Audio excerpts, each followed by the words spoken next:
Good day to you, sirs, it is Grizzle Marine, and welcome to a rather interesting insight on the new update that is going to be coming to Evolve. Now, a lot of the information about this update is speculation and has been gathered from little teased things from TRS on the forums, but the new update coming to the game, which will hopefully be very soon, is going to be absolutely huge, probably one of the biggest we've seen in a while. When I talk about changes, I'm mainly talking about the whole mechanics of the game. I'm not sure what specifically is going to be changed, but a lot is going to be changed in an attempt to make the game a whole lot more fun to play. To give a big example of this gif of Wraith was put on the forum, so that's why it's in potato quality. Anyway, in this small clip you can see that Wraith deploys her decoy, does not go invisible, and also uses her abilities without the decoy cancelling. As you can imagine, that is quite a big change, as the Wraith we have currently, when she uses decoy, you officially go invisible, the decoy goes and does its own thing, and then you can use your invisibility to either get away, avoid taking damage, getting trapped, or even getting a sneak pounce on one of the hunters. Then, of course, if you were to use your stamina or use an ability while you're invisible, you will become visible again and the decoy will cancel. Initially, I thought that this perhaps would be something for a future Wraith variation, but by the sounds of things, it actually may be the main change to the Wraith. There's a lot of mixed responses about this possible change, because a lot of people actually do like the ability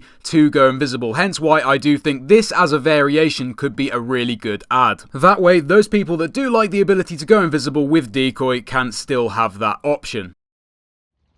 I just wanted to show you this old gameplay I found on the forums. Basically, this was the pre-nerf Wraith. For those of you that have been around long enough will know that when Wraith was first introduced, she was insanely overpowered. And since then, the Wraith has probably had the most changes out of all the monsters. I would say that the current Wraith we have is majorly underused, and I would have thought that a change like this would make Wraith a lot more viable or a lot more usable for most players. But I thought it was interesting to show you how Wraith used to be. As you can see, she's incredibly powerful in this footage, and just show you how far she's come since the release of the game. So this Wraith change is one of the many big changes that is going to be coming to the game very soon. Again, that is just one of the big changes that is likely to be coming in the next patch. For all I know, it might not be the next patch. In fact, that could be a sneak peek at the future Wraith variation. Now, there are a lot of changes coming to the monsters in the next patch, and one thing that is going to be added, of course, is Elder Kraken. In fact, the footage you're watching, I literally played 30 seconds of Elder Kraken in a dome with pretty much no health, because that's how I joined the game, and these guys were wailing down on the bot, so that was a bit unfortunate because I didn't really have a good chance to see how Elder Kraken plays. All I can say is in the quick 30 seconds that I did get to play Elder Kraken here, I didn't really have much time to grasp him, but he is a lot harder and a lot more different than OG Kraken, and I did find that even his flying mechanics were a lot different, so it's going to be interesting to see how he'll actually play out in game. Now, I'm not going to talk about every little detail, for instance, how hard a monster hits, because there's a lot of changes amongst that, but one of the biggest changes is going to be to the monsters leveling up or point system. As you probably already know, before the game starts, you have the ability to spread 3 points over the abilities that you choose. Then each time you evolve, you get an added 3 points to work with to make your abilities more powerful. Now, it actually has been hinted on the forums that this is going to be changed completely for a number of different reasons. One of the main reasons I personally think they are actually changing this is because for a new player who's never played the game before, it's probably going to put the wrong points into the wrong abilities, because those of you that have played Evolve for a long time know that if you put the wrong points into a really bad ability at certain points in the game, it's going to give you a major disadvantage against the hunters. Just as an example, at stage 1 you want to spread your points into 3 abilities so that you can kill wildlife the most effectively. A new player is unlikely to know this and could possibly put all their points into one ability, which is going to put you in a major disadvantage. So what are they going to do to the point system to make it a lot better? Initially, I thought that they were going to completely remove it and make it so that basically you have set abilities for each time you stage up, and you actually don't have any control over it. But looking back on it, I actually read up a little bit more on it, and I think they are going to make it so that basically, instead of every time you put a point into ability, it doesn't just sort of add more radius and damage, it does a certain thing every time you stage up. So reading what they said on the forums, putting 1 point into an ability will get you that ability.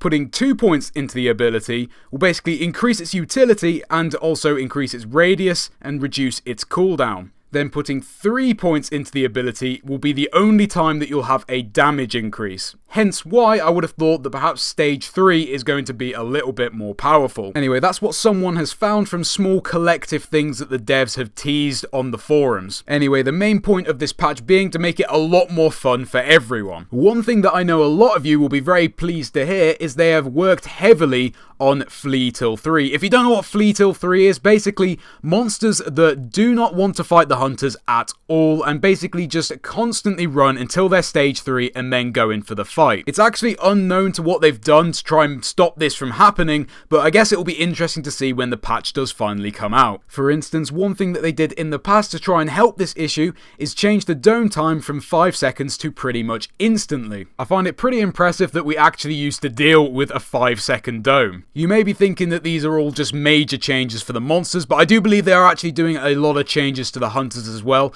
Not sure specifically what they are changing. I heard they might be doing something with the cloaks, but that's not guaranteed. One other thing that I think they are going to try and prevent is hunters camping the relay from a really early stage in the game. How they're going to do this is going to be quite interesting. Whether they'll make the monster more powerful at stage 3 to try and force the hunters into fights earlier in the game, or maybe they'll do something map changing with the relays, but again, that's unknown and we'll only find out in good time. So there are many changes coming to the game, and one of the last things I wanted to talk about, and actually hasn't been mentioned on the forums as far as I'm aware, is a possible change to the rank system. There's a lot of mixed responses about the ranking system, and personally, I feel the ranking system is good, but it would have been way better if they brought the ranking system out with the game, simply because it now causes a lot of issues for higher ranked players to actually find games. If the player base was a lot higher, then it probably would work absolutely fine, but at the moment it can cause a lot of issues. So whether we're going to see a major change or improvement to the ranking system is something I want to know about, whether they're going to make it more detailed so that perhaps you earn points